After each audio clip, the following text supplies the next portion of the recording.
Assalamualaikum warahmatullahi wabarakatuh. Perkenalkan, saya Syifa Aulia dari kelas 81.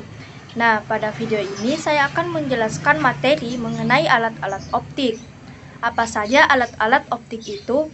Ada beberapa macam alat optik yang alami dan buatan, yakni mata, kamera, loop, teleskop, dan mikroskop. Nah, di sini saya akan memilih mata sebagai bahan materi penjelasan saya. Mata adalah bagian yang sangat penting karena merupakan salah satu dari panca indera manusia. Mata dapat berfungsi dengan baik apabila ada cahaya. Dengan adanya cahaya ini, maka mata akan dapat melihat dengan baik. Bila di dalam kegelapan, maka mata tidak mampu melihat benda dikarenakan tidak ada cahaya yang masuk. Organ mata manusia dikategorikan menjadi dua, yaitu organ bagian luar serta organ bagian dalam. Tidak seperti organ bagian luar yang cenderung sebagai proteksi, organ dalam mata berfungsi untuk mengolah cahaya sampai akhirnya dapat kita ubah menjadi penglihatan. Nah, ada beberapa bagian mata yang berperan penting dalam mekanisme penglihatan, yaitu 1. Kornea. Kornea merupakan bagian bening yang bersifat tembus pandang dan terletak di lapisan terluar.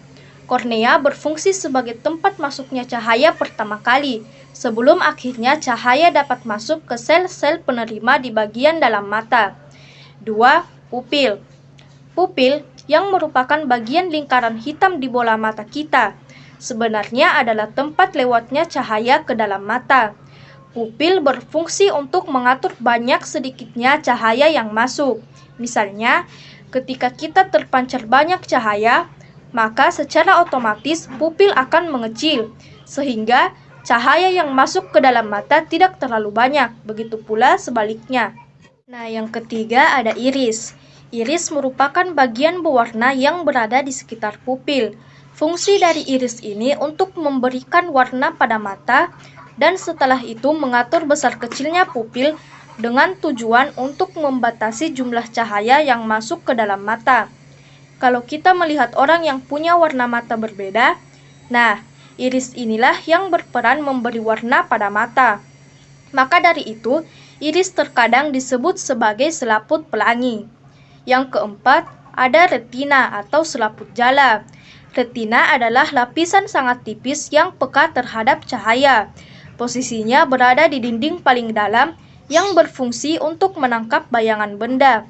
Retina ini mempunyai reseptor cahaya yang bernama sel batang atau basilus dan sel kerucut atau konus. Sayangnya, bagian belakang retina tidak memilikinya. Alhasil, ketika ada bayangan benda yang jatuh pada titik itu, kita tidak dapat melihatnya. Bagian ini disebut titik buta. 5. Sklera atau selaput putih. Sklera adalah bagian dinding putih mata. Sklera ini berfungsi untuk melindungi struktur mata dan membantu mempertahankan bentuk mata. 6. Lensa mata. Lensa mata adalah bagian yang bersifat lunak dan transparan. Posisinya berada di belakang iris. Bagian mata ini berfungsi untuk mengumpulkan dan memfokuskan cahaya agar bayangan suatu benda dapat jatuh di tempat yang tepat.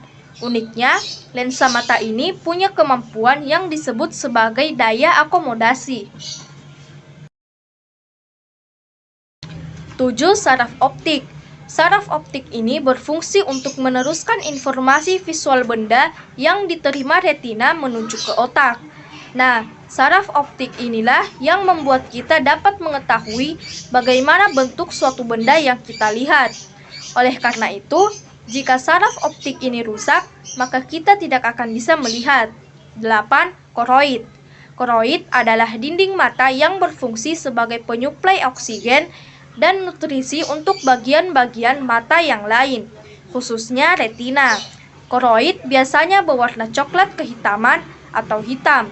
Warna ini bertujuan agar cahaya tidak dipantulkan kembali.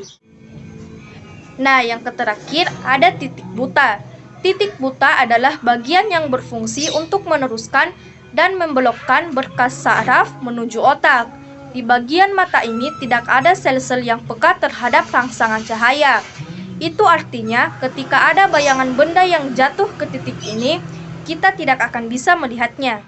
Lalu, seperti apa cara kerja mata alias proses melihat? Masing-masing bagian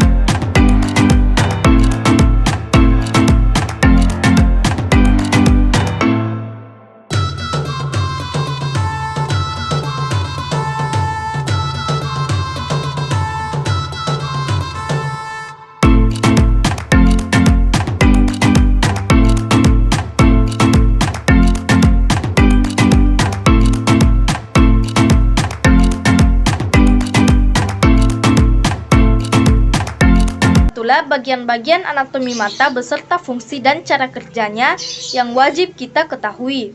Terdapat banyak cara yang dapat kita lakukan untuk memelihara kesehatan mata, yaitu mulai dari menerapkan pola makan sehat untuk mata, melindungi mata dari sinar matahari langsung, hingga menjalani pemeriksaan mata secara berkala ke dokter spesialis mata.